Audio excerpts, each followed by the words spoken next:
സമയം രാവിലെ 5:25 നമുക്ക് ഒരുങ്ങിയിട്ട് തൃശ്ശൂർ ഒരു ഫംഗ്ഷൻ ഉണ്ട്. അപ്പോൾ അങ്ങോട്ട് പോകാൻ വേണ്ടി ഒരുങ്ങാം ആദ്യമേ. അപ്പോൾ ഒരുങ്ങി വന്നിട്ടുണ്ട്, ഇതാ ഔട്ട്ഫിറ്റ്. അപ്പോൾ നമുക്ക് നേരെ തൃശ്ശൂരിലേക്ക് പോവാം. അതിരാവിലെ പുറപ്പെട്ടത് കൊണ്ട് പോകുന്ന വഴിക്ക് ആലുവയിൽ നിന്നാണ് ബ്രേക്ക്ഫാസ്റ്റ് കഴിച്ചത്.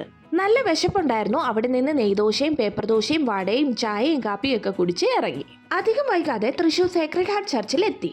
പരിപാടി ഒത്തിരി നേരം ഉണ്ടായിരുന്നു. അതൊക്കെ കഴിഞ്ഞ് അവിടെ നിന്ന് ഇറങ്ങി. റിസപ്ഷൻ ഉണ്ടായിരുന്നത് കുരിയച്ചിറയിലുള്ള ലേ ഗ്രാൻഡെ ഓഡിറ്റോറിയത്തിലായിരുന്നു. ഒലിവ് കാറ്റേഴ്സ് ആൻഡ് ഇവന്റ്സ് എന്ന ടീമിന്റെ ആയിരുന്നു ഫുഡും കാര്യങ്ങളും ഒക്കെ. കുറച്ചു നാളിന് ശേഷമാണ് റിലേറ്റീവ്സിനെയൊക്കെ കണ്ടത്. അവരോടൊക്കെ സംസാരിച്ചു, ഫോട്ടോ എടുത്തു, ഒരുമിച്ചിരുന്ന് ഭക്ഷണവും കഴിച്ചു. തൃശ്ശൂർ വന്ന സ്ഥിതിക്ക് ഒരു ദിവസം ഇവിടെ നിന്ന് കാഴ്ചകളൊക്കെ കണ്ടിട്ട് പോകാമെന്ന് കരുതി. അതുകൊണ്ട് മോത്തിമഹൽ റെസിഡൻസിയിലാണ് നമ്മുടെ ഇന്നത്തെ സ്റ്റേ. വെൽക്കം ഡ്രിങ്കും ഒക്കെ കുടിച്ച് ഞങ്ങൾ നേരെ റൂമിലേക്ക് എത്തി. അപ്പു നല്ല ഹാപ്പി ആയിരുന്നു. മാത്രമല്ല അപ്പുവിന്റെ ടോയ്സ് ഒക്കെ എടുത്തോണ്ടാ വന്നിരിക്കുന്നത്. നല്ലൊരു വ്യൂ ഉള്ള റൂമാണ് നമുക്ക് കിട്ടിയത്. ആ കാണുന്ന അമ്പലക്കുളത്തിന്റെ പരിസരത്തൊക്കെ ഒരുപാട് കിളികൾ വരാറുണ്ടെന്ന് റൂം സർവീസിലെ ഒരു ചേട്ടൻ പറഞ്ഞു. ഞങ്ങൾ വന്നത് കറക്റ്റ് സമയത്താണ്. ഈ പ്രാവശ്യത്തെ തൃശ്ശൂർ പൂരത്തിന്റെ വെടിക്കെട്ട് ബന്ധപ്പെട്ട് എന്തൊക്കെയോ പ്രശ്നങ്ങൾ ഉണ്ടായിരുന്നല്ലോ. പൊട്ടിക്കാതിരുന്ന ബാലൻസ് പടക്കമൊക്കെ അപ്പോഴാണ് പൊട്ടിച്ചത്. അങ്ങനെ അതും കാണാൻ പറ്റി.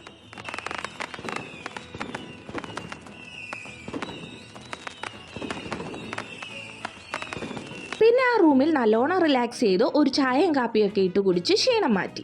ക്ഷീണം മാറി വന്നപ്പോഴേക്കും രാത്രിയായി. അങ്ങനെ ഡിന്നറും കഴിച്ച് നേരെ കിടന്നുറങ്ങി ആ ദിവസം കഴിഞ്ഞു.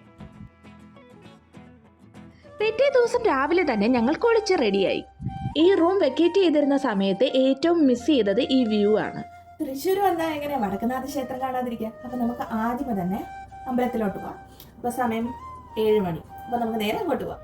നമ്മൾ സ്റ്റേ ചെയ്തതിനടുത്തായി ആയിരുന്നു വടക്കുംനാഥൻ ക്ഷേത്രം ഉണ്ടായിരുന്നത്. പോകുന്ന വഴിക്ക് തലേ ദിവസത്തെ പൂരത്തിന്റെ ഒരുക്കങ്ങളും മറ്റും കാണാമായിരുന്നു. പരശുരാമൻ ഉണ്ടാക്കിയത് എന്ന് വിശ്വസിക്കപ്പെടുന്ന ഒരു അമ്പലമാണ് ഈ വടക്കുംനാഥൻ ക്ഷേത്രം. അന്യമതസ്ഥർക്ക് അകത്ത് കയറാൻ ഒക്കില്ലേലും പുറത്ത് കാഴ്ചകൾ കാണാനാണ് ഈ പോക്ക്. രാവിലെ ചെന്നതുകൊണ്ട് തന്നെ എക്സിബിഷൻ ഒന്നും ഓപ്പൺ അല്ലായിരുന്നു. തേക്കിൻകാട് മൈതാനം ഞങ്ങൾ നടന്നു കണ്ടു. വടക്കുംനാഥ ക്ഷേത്രത്തിനു ചുറ്റും 65 ഏക്കറിൽ പരന്നു കിടക്കുന്നതാണ് തേക്കിൻകാട് മൈതാനം. പൂരം കഴിഞ്ഞുള്ള ക്ലീനിങ് പ്രോസസ്സ് തകൃതിയായി നടക്കുന്നുണ്ടായിരുന്നു. ശരിക്കും ആളൊഴിഞ്ഞ പൂരപ്പറമ്പ് എന്ന് പറയുന്നത് ദേ ഇതാണ്. തൃശ്ശൂർ പൂരത്തിന്റെ ഭാഗമായുള്ള കുടമാറ്റവും വെടിക്കെട്ടുമൊക്കെ ഇവിടെയാണ് നടക്കുന്നത്. അവസാനം അവിടെ നിന്നിറങ്ങി നേരെ പുത്തൻപള്ളിയിലേക്ക് പോയി. ഇന്ത്യയിലെ തന്നെ ഏറ്റവും പൊക്കം കൂടിയ പള്ളിയാണ് ഇത്.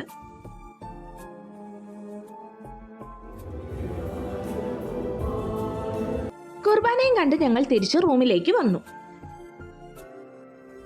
പള്ളി അമ്പലമൊക്കെ പോയി വന്ന് നമ്മൾ ഇനി പോകുന്നത് ബ്രേക്ക്ഫാസ്റ്റ് കഴിക്കാനാണ്. ബുഫയാണ്. നമുക്ക് നേരെ അങ്ങോട്ട് പോവാം. ദോശയും പൂരിയും തൊട്ട് സോസേജും ചിക്കൻ നഗറ്റ്സും സാൻഡ്വിച്ചും വരെ ബ്രേക്ക്ഫാസ്റ്റിന് അവൈലബിൾ ആയിരുന്നു. പക്ഷെ ഞങ്ങൾ ഇതൊക്കെയാണ് എടുത്തത്. ഇതിൽ ചട്നി ഒഴികെ ബാക്കിയെല്ലാം നന്നായിരുന്നു. അവിടെ നിന്ന് തൃശ്ശൂർ സൂവും മ്യൂസിയവും കാണാനാണ് ഞങ്ങൾ പോയത്. ഞങ്ങൾ ചെന്നപ്പോഴേക്കും തിരക്ക് കുറവായിരുന്നു. എൻട്രി ടിക്കറ്റ് എടുത്ത് അകത്ത് കയറി. ഒരാൾക്ക് 20 രൂപയാണ് ആയത്. പക്ഷെ അപ്പുവിന് എൻട്രി ഫീ ഇല്ലായിരുന്നു. 9 മണി മുതൽ 5:15 വരെയാണ് ഇവിടുത്തെ ടൈമിംഗ്. തിങ്കളാഴ്ച അവധിയാണ്. 13.5 ഏക്കറിൽ വരുന്ന ഈ സൂ 1885 തുടങ്ങിയതാണ്.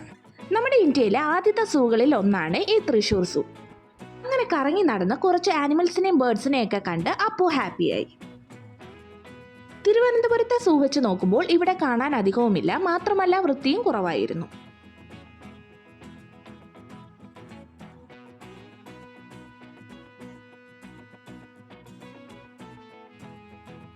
അത് കഴിഞ്ഞ് നേരെ വിട്ടത് മ്യൂസിയത്തിലേക്കാണ്.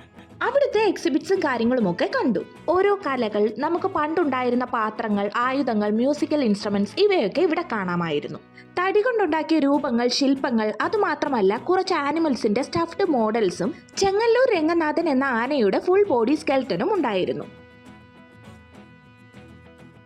മ്യൂസിയത്തിന്റെ മുകളിൽ നിന്ന് കിട്ടിയ വ്യൂ ആണ് ഇത്. നല്ല ചൂടുണ്ടായിരുന്നു. നല്ലപോലെ ക്ഷീണിച്ചു. ഓരോ ഐസ്ക്രീമും കഴിച്ചു. അവിടെ നിന്ന് ഇറങ്ങി. അപ്പോൾ നമ്മൾ സൂയും മ്യൂസിയവും ഒക്കെ കണ്ട് നമ്മൾ തിരിച്ച് റൂമിലേക്ക് വന്ന് പാക്കെല്ലാം ചെയ്തു. ഇനി നമ്മൾ നേരെ ഷോപ്പമാളിലേക്കാണ് പോകുന്നത്. ഷോപ്പമാളിലേക്ക് പോയിട്ട് തിരിച്ച് വീട്ടിലോട്ട് പോകാം. അപ്പോൾ ഷോപ്പമാൾ. അങ്ങനെ റൂമൊക്കെ വെക്കേറ്റ് ചെയ്തു. അവധി ദിവസം ആയതുകൊണ്ട് തന്നെ തരക്കേടില്ലാത്ത തിരക്കുണ്ടായിരുന്നു. കുറച്ച് ഷോപ്പിംഗ് ഒക്കെ നടത്തിയതിനു ശേഷം ഞങ്ങൾ ഫുഡ് കോർട്ടിലേക്ക് പോയി.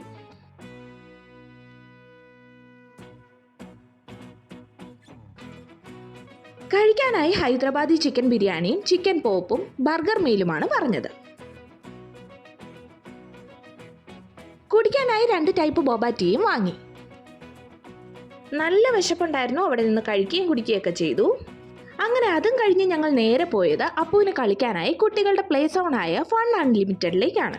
ഇന്ററാക്റ്റീവ് ആയിട്ടുള്ള ഗെയിംസും റൈഡ്സും ഒക്കെ കയറി ഒരു 2 മണിക്കൂറോളം അവിടെ സ്പെൻഡ് ചെയ്തു.